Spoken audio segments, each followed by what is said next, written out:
Good day. बघा, आज आपण शिकणार आहोत a and an articles. Okay. First आहे ए. ए आर्टिकल्स कधी यूज करतात?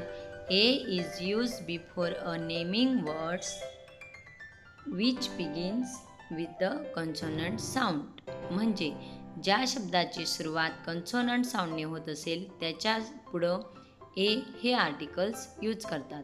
फॉर एक्झाम्पल, बॅट, ब ॲट, बॅट. मग ब हा काय आहे? कन्सोनंट. बी कन्सोनंट आहे म्हणून त्याच्या पुढं ए हे आर्टिकल यूज करतात. नेक्स्ट एक्झाम्पल आहे पेन, प ए न, पेन. मग पी हा काय आहे? कन्सोनंट म्हणून त्याच्या पुढं ए हे आर्टिकल यूज करतात. नेक्स्ट आहे व्हॅन, व न, व्हॅन. व वी हा कन्सोनंट असल्यामुळे ए हे आर्टिकल यूज करतात. नेक्स्ट आहे an articles. An is used before a naming words which begins with the vowel sound.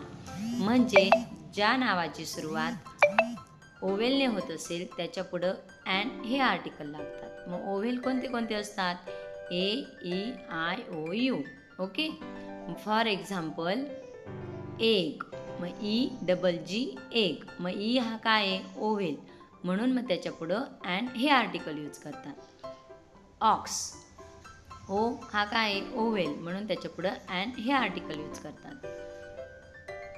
Next आहे ॲन्ट, ए एन टी, ॲन्ट. मग ए हा ओव्हेल असल्यामुळे ॲन, ॲन्ट. अन, मग यू हा सुद्धा ओव्हेल असल्यामुळे त्याच्या पुढं ॲन हे आर्टिकल यूज करतात. Okay. Let's do. He revise आहे, याची प्रॅक्टिस करा. तुम्हाला इथं एक्झाम्पल दिलेले आहेत. मग त्याच्या पुढं कोणतं आर्टिकल यूज होईल? ए होईल की ॲन होईल ते राईट करायचं. ओके. नेक्स्ट मला मराठीत सांगते मी. Articles means उपपदे. मग ए आर्टिकल मीन्स एखाद्या नावाच्या शब्दाची सुरुवात जर कन्सोनंट साऊंडने होत असेल तर त्या नावापुढं ए आर्टिकल्स यूज करतात. मग कॅप, क असल्यामुळे ए, ए. अ पेन. ओके. नेक्स्ट आपल्याला आहे ॲन आर्टिकल्स. एखाद्या नावाच्या शब्दाची सुरुवात जर ओवेल साऊंडने होत असेल तर त्या नावापुढे ॲन हे आर्टिकल लागते. For example, egg, an egg. Next example आहे ॲन्ट. मग ए ओवेल असल्यामुळे A N, an. Okay. Thank you